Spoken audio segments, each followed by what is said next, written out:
Tara guys, luto ulit tayo ng aming mauulam for today's video, for today's content. Ayan guys, samahan niyo ako magluto ng tinolang manok.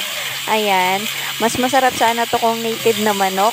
Talagang super sarap higupin ng sabaw nun.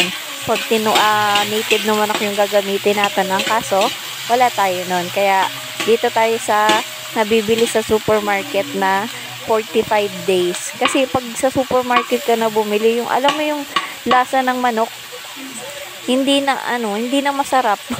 Parang lasang na lang, parang lasang hindi manok. Ayun, pero makakain mo naman yung manok. Ang kaso yung lasa niya talaga hindi na. Kasi parang nababad na yun sa nababad na sa yelo yun, 'di ba?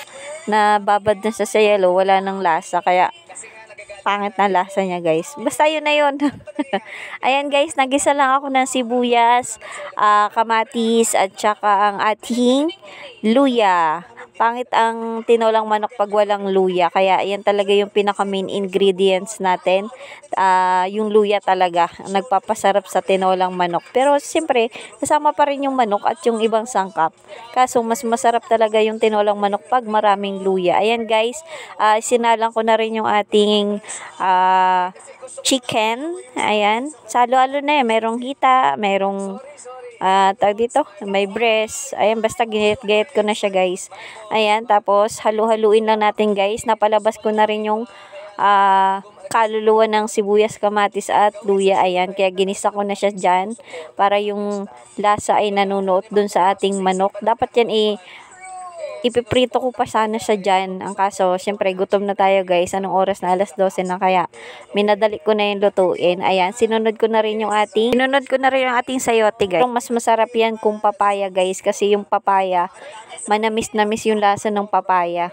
Lalo na yung malapit na mahinog, isasama mo dyan sa tinolang manok. Ay nako, talaga, sobrang sarap. Tapos, kung ito pa ay native na manok, ay lalong masarap guys yung ating Tapos, hindi na rin ako nakakuha ng tanglad guys. Ayan, kasi naulan, nakakatamad lumabas. Ayan, nandyan na yan sa rep. Kaya, ready for luto na guys. Ayan, nilagyan ko lang rin siya guys. Nung napakulo ko na ng konti, nilagyan ko siya ng 3 basong tubig guys. Depende naman sa inyo. Kung marami kayo, di damihan nyo ng sabaw. Kung konti lang kayo, di konti lang yung sabaw.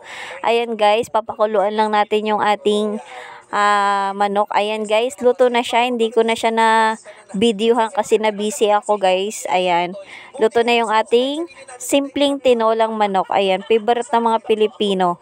Madali lang lutuin. Ayan guys, luto na yan.